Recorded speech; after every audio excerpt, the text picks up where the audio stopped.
Hello and welcome to rears study. आज का जो हमारा टॉपिक है ये है वर्ब। इससे पहले वाले वीडियो में आपने देखा था कि हमने आपको ट्रांसलेशन सिखाया था। ट्रांसलेशन से ठीक पहले आपको हमने प्रोनाउन और नाउन और उससे पहले ठीक जीरेंट क्लास, इन्फिनेटिव क्लास, बेयर और क्लेड और भी जो इंग्लिश में चैप्टर हो सकते हैं तो उन सभी को कवर करने का प्रयास किया। हम आशा करते हैं कि जितने भी चैप्टर हैं इंग्लिश में उन सभी को हम धीरे धीरे कवर करने का प्रयास करेंगे। आज का जो हमारा टॉपिक है ये है वर्ब। आपको पता है कि जब कोई भी सेंटेंस या अंग्रेजी हम बोलते हैं तो हमारा अगर वर्ब सही है, अगर हमको वर्ब पर गहरी पकड़ है तो हम वर्ब को आसानी से बोल सकते हैं। और एक अच्छी अंग्रेजी बोलने के लिए वर्ब का ठीक ठाक जानकारी होना ये बहुत ज़्यादा ज़रूरी है। वर्ब एक हम अगर कह सकते हैं तो ये हिंदी में वर्ब जो है, जब हिंदी हम बोलते हैं तो वर्ब हम लास्ट में बोलते हैं, और जब हम अंग्रेजी बोलते हैं तो वर्ब में हम कहीं ना कहीं जब ग्रामर देखते हैं तो कहीं ना कहीं सब्जेक्ट, वर्ब, ऑब्जेक्ट, कॉम्प्लीमेंट इस नियम पर हम चलते हैं। लेकिन जो वर्ब होता है या क्रिया होती है,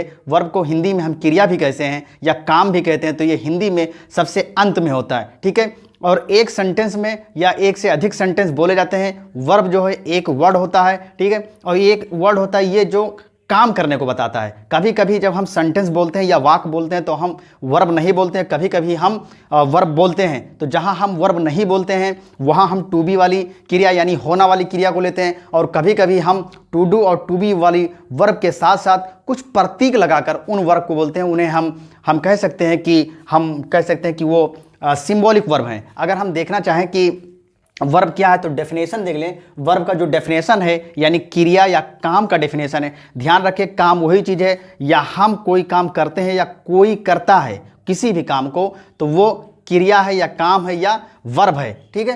तो उसके बाद देखें, वर्ब आर वर्ड्स। जो वर्ब होते हैं वो शब्द होते हैं दैट शो एन एक्शन, जो एक एक्शन को बताते हैं।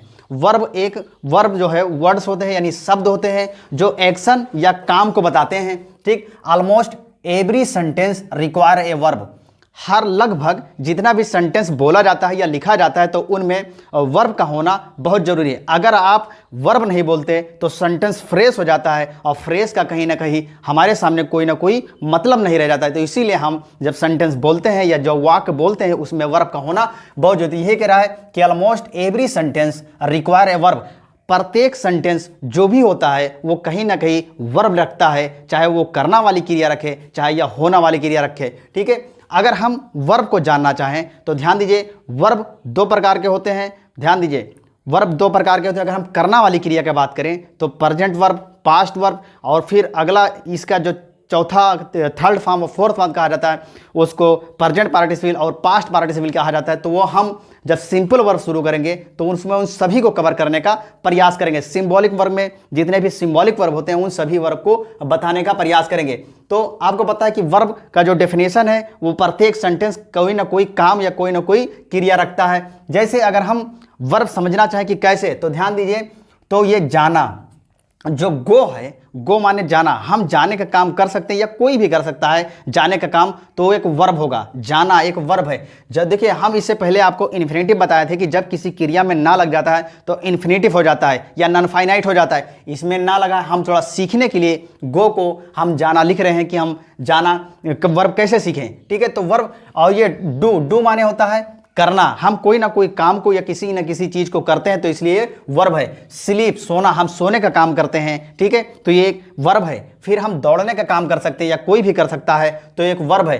लाफ हंसना, ये हंसने का काम हम कर सकते हैं या और जो भी कोई कर सकता है वो एक वर्ब है। सी देखना, हम देखने का काम कर सकते हैं या कोई भी देख सकता है वो एक वर्ब है। इसी तरीके से डॉट डॉट डॉट आगे बहुत सारे वर्ब होते हैं। ठीक है। आगे बहुत सारे वर्ब होते हैं। हम सभी वर्ब को नहीं लिखें, हम आपको एक बेसिक जानकारी देना चाहते हैं कि वर्ब को हम पहचाने कैसे। अब अगला ध्यान दें, जो वर्ब है वर्ब को हम या तो काम कहते हैं या तो हम क्रिया कहते हैं। ठीक है। क्रिया कहते हैं, काम कहें या क्रिया कहें। जो वर्ब है ये वर्ब होता है, आप वर्ब कहें और चाहे आप एक्शन कहें और चाहे आप टेंस कहें, ये तीनों एक बात है। ये तीनों एक बात है, चाहे आप काम कहें या क्रिया कहें या वर्ब कहें या एक्शन कहें या टेंस कहें, ये एक बात है। आपको पता है कि जो वर्ब होता है, जो क्रिया होता है या जो काम होता है वो दो प्रकार के होते हैं। एक का नाम है सिंपल वर्ब जिसको हम साधारण क्रिया कहते हैं, और एक का नाम है सिंबॉलिक वर्ब जिसको हम प्रतीक वाली क्रिया कहते हैं। यानी इसमें टू डू वाली क्रिया, टू बी वाली क्रिया कोई ना कोई प्रतीक रखेगी, तो इसमें हम सिंबॉलिक वर्ब कहते हैं। तो ये प्रतीक वाली क्रिया है और ये साधारण क्रिया है, ठीक है। तो अगर हम सिंपल वर्ब को देखना चाहें तो सिंपल वर्ब में दो हिस्से हैं इसके, एक है टू डू वाली क्रिया और एक है टू बी वाली क्रिया।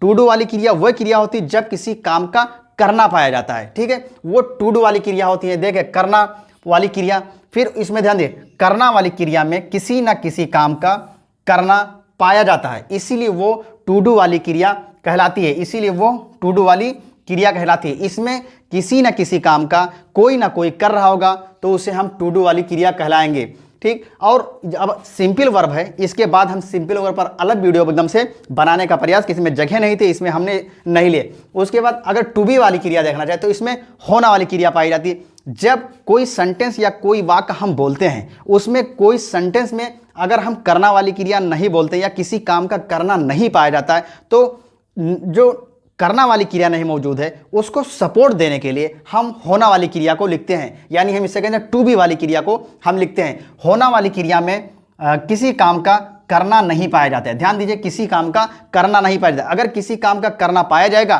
तो टू डू वाली क्रिया हो जाएगी, और जबकि टू बी वाली क्रिया में किसी काम का करना नहीं पाया जाएगा।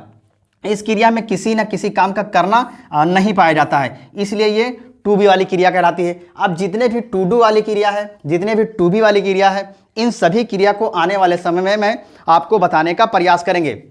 अगला जो हिस्सा हमारे वर्ब का दूसरा हिस्सा है, हमारा दूसरा हिस्सा है सिंबॉलिक वर्ब। इसको प्रतीक वाली क्रिया कहते हैं। प्रतीक वाली क्रिया में सबसे पहला आपका आ रहा है कंडीशनल वर्ब, ठीक है। आपको कंडीशनल वर्ब भी हम आपको बताएंगे, कंडीशनल वर्ब कौन कौन होते हैं और इनको कैसे पहचाने। दूसरा है नॉन फाइनाइट, आप नॉन फाइनाइट क्रिया को भी सीखेंगे। कास्टिव वर्ब, आप कास्टिव वर्ब को भी सीखेंगे। फिर न्यूटर वर्ब, आप न्यूटर वर्ब को भी सीखेंगे। फिर इंडिपेंडेंट वर्ब, आप इंडिपेंडेंट वर्ब को भी सीखेंगे। ऑब्लिक वर्ब, देखिए ये क्रिया, ये प्रतीक वाली क्रिया, इनका इस्तेमाल किसी ना किसी काम का प्रतीक बताया जाता है, इसीलिए ये प्रतीक वाली क्रिया कहलाती है। प्रतीक वाली क्रिया, अगर हम इसका उदाहरण देखना चाहें तो ध्यान दिए, देखने वाला, ठीक है। ये जो वाला लगा है ये एक प्रतीक है, एक प्रतीक है, इसी किसी न किसी का ये हिस्सा है वाला, ठीक है। फिर खेल,